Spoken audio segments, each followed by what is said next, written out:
Thanks for joining me today. How has lockdown been treating you there at home? Good morning, Ruan. Lockdown. It's a challenge. It's not for the faint-hearted, especially if you have small kids and you're working from home. It's no jokes. But hey, we do what we have to do. True. So you're the CEO of the Oaks Collective. Tell us a little bit, what is it that you guys do exactly?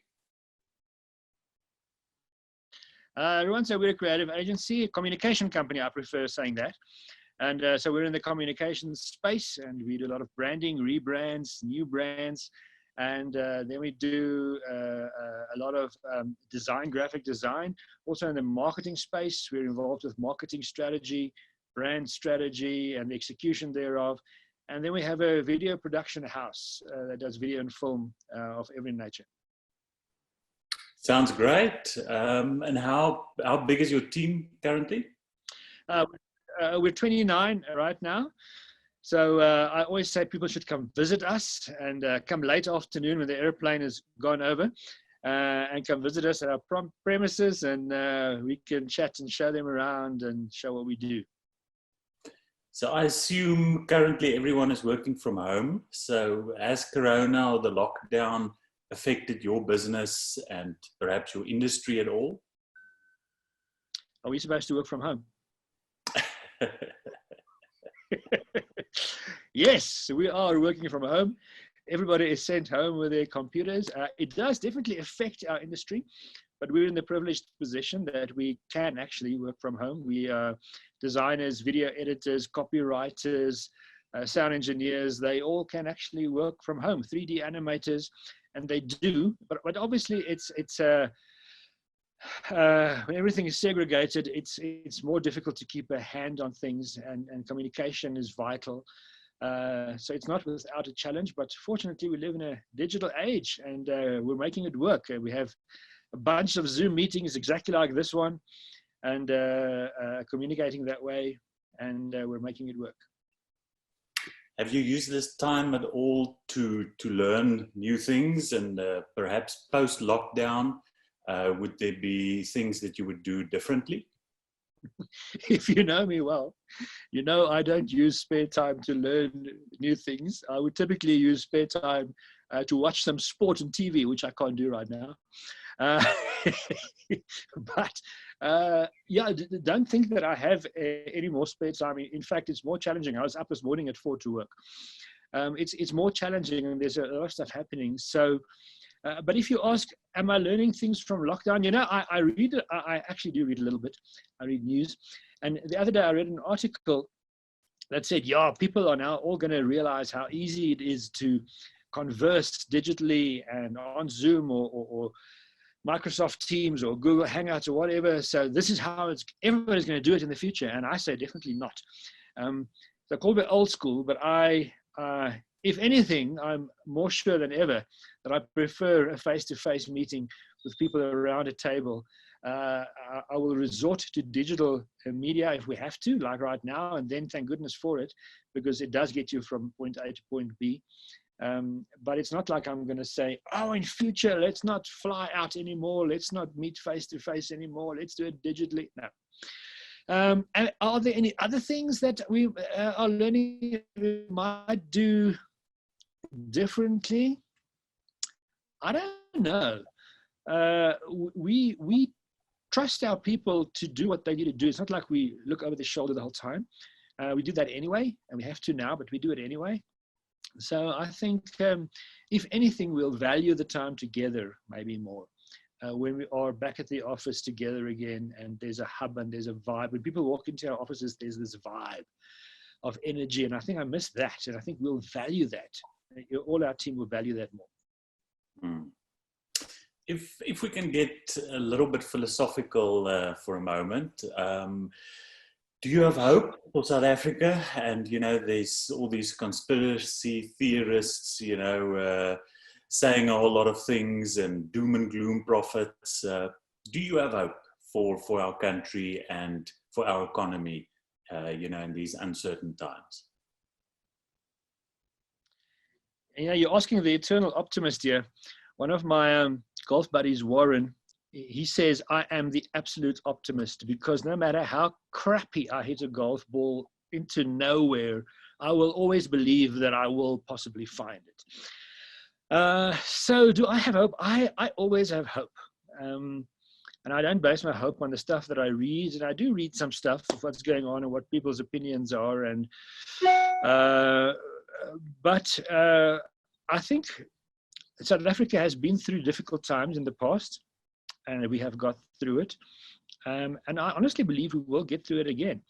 There's these huge forest fires in Australia now recently, and everything is dead.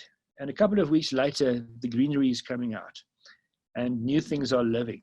And to me, that's just the principle that I believe in, and is where there is death and where there is hurt, there's a possibility for new life. And maybe that's just philosophical, but I actually do believe there is hope. Mm-hmm. Yeah, no, I agree with you there. And I read something this morning which stood out for me. It says, it is through the toughest trials that God often brings the sweetest discoveries of himself. And when you now mention that thing about the Australian fires, I heard of this Protea species that people thought, were also extinct. And they tried their best to save it, but the very last of those plants died. And it was only years later, with a terrible fire like that, where these new plants, just started blossoming and coming up, sprouting up.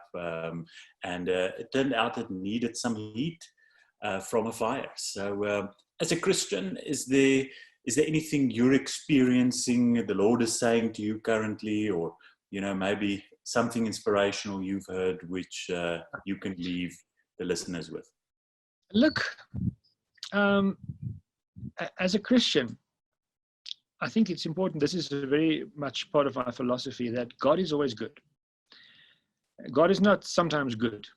Often you'll hear these testimonies when it's going well with somebody. They would reflect on how well it's going, and they want to acknowledge God for it. And they'll say, God is so good because this and this and this is happening. And then my question is always, but what about the other guy that's not experiencing this? Is God not good there? And he is good there. So it's good to acknowledge God when it's going well. But the important thing, I think, is it depends what cards you're dished out at a certain time of your life. Every one of us has been through crazy, difficult times that we've got through somehow. Some of us might be in a goodish time right now. Some of us might be in a crazy time in the middle of this lockdown and the economy and everything, and it looks like doom and gloom. But the important thing to me is whatever place you're at, is that inside of that, God is stable, and He is the future. And even Paul, at some point he had everything in life, and later he had nothing. And his philosophy doesn't change inside of that. It's the same philosophy, that in the fullness of Christ is life, and that's it. That's the end of it. So we'll be speaking to people who are going through a reasonably good time in spite of the toughness. And we'll be speaking to people it feels like the ship is sinking. And we need to have the same philosophy, all of us, that there is a future, and we'll get through it. That's what I believe in. Then there's another quote that I'm not really into quotes, but there's another quote I read recently. I actually used it in one of the COVID-19 videos that we made for a client, by a chap called Thomas Carlyle. He lived in the 1800s. He was some historian. And this quote said, now I'm forgetting the exact wording of the quote. There is, where there is hope, where there is health, there is hope. And when you have hope, you have everything. And this sounds like a very cheesy, sort of a humanistic quote. Where there is health, there is hope. And when you have hope, you have everything. But once you don't have health, this quote becomes very real. Once you don't see the future, once you have cancer and you have a few months to live, once you once you have lost loved ones because of a health issue like COVID-19, then so to me, I think that one of the things I want to say is that we must more than ever appreciate if we do have health, because if you're healthy, you have a future, and no matter how gloomy things might look around you right now, because there are other people who don't have it. And then we build into that, and because then we can hope, and then we have everything. And obviously, words like that is, for us, for me and you, that's centered inside our understanding of Christ and His truth. But yeah, that's my last words, I think. Right. Flaps, thank you so much for your time and those inspirational words. We wish you guys at the Oaks Collective all the best, and see you again in person post-lockdown. Thank you. Thank you, Ron. Thanks for the opportunity.